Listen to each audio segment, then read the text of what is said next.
Demi Jadi bisa wajar merampok jika tanah pelayan rakyat, dia rakyat mengatakan tidak nurut kepada rakyat itu hanya punya hak berhak pakai. untuk menggantinya. Sebenarnya semua adalah tanah negara.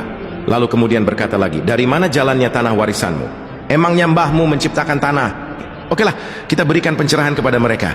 Syarat terbentuknya sebuah negara hanya dua. Satu, tanah atau wilayah. Dua, rakyat. Lantas di mana posisi pemerintah? Pemerintah itu awalnya tidak ada. Dan sebenarnya tidak perlu juga ada. Sebab pemerintah itu hanyalah sebuah organisasi. Apakah organisasi itu sangat penting? Jawabannya tidak juga. Apakah ketika sebuah organisasi bubar, maka rakyat mati? Jawabannya jelas tidak. Lantas bagaimana tiba-tiba bisa ada organisasi di tengah-tengah rakyat? Jadi ketika rakyat itu semakin banyak, maka mereka bermusyawarah untuk mempermudah kehidupan mereka, maka mereka membutuhkan para pembantu. Maka mereka sepakat membentuk sebuah organisasi dan mereka menggajinya. Itulah asal mula pemerintah. Jadi ibarat negara itu adalah rumah, maka rakyat adalah majikan. Dan pemerintah adalah pembantu alias asisten rumah tangga. Pertanyaannya, apakah pembantu rumah tangga itu perlu? Ya, perlu juga sih. Karena akan mempermudah kehidupan kita. Tapi apakah kita akan mati? Atau tidak akan makan jika pembantu tidak ada? Ya, jelas tidaklah. Kan kita bisa masak sendiri atau beli dari rumah makan.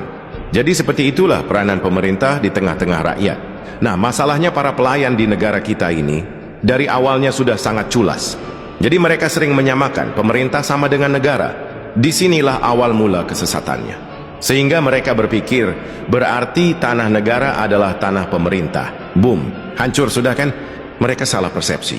Lalu kemudian menggunakan persepsi yang salah itu untuk mengklaim apa yang bukan miliknya. Jadi perlu Anda ketahui pemerintah dan negara itu berbeda. Oke, untuk meluruskan pemahaman mereka, kita akan pakai istilah Yunani.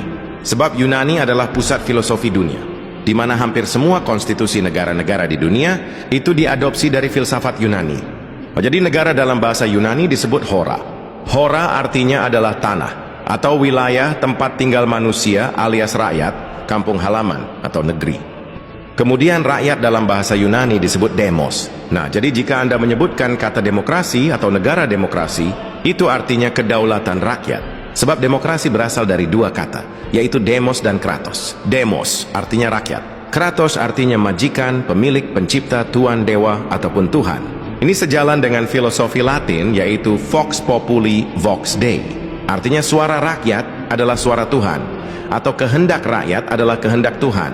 Jadi ibarat negara adalah rumah, maka rakyat adalah penciptanya. Kemudian pemerintah di dalam bahasa Yunani disebut kivernisi. Artinya pelayan administrasi, ministry, ataupun pembantu rakyat. Pertanyaannya, bagaimana bisa pelayan yang digaji memerintah tuannya? Ini kan sudah sangat sesat. Jadi kesesatan paradigma inilah yang membuat para pelayan rakyat itu semakin jauh dari fungsinya. Harusnya sebagai pelayan mereka berlutut pada majikan. Tapi sekarang akibat kekeliruan dan kesesatan, tiba-tiba kaki pelayan itu malah diletakkan di atas kepala majikannya. Jadi jika bangsa ini ingin selamat, maka kita harus melakukan revolusi kesadaran.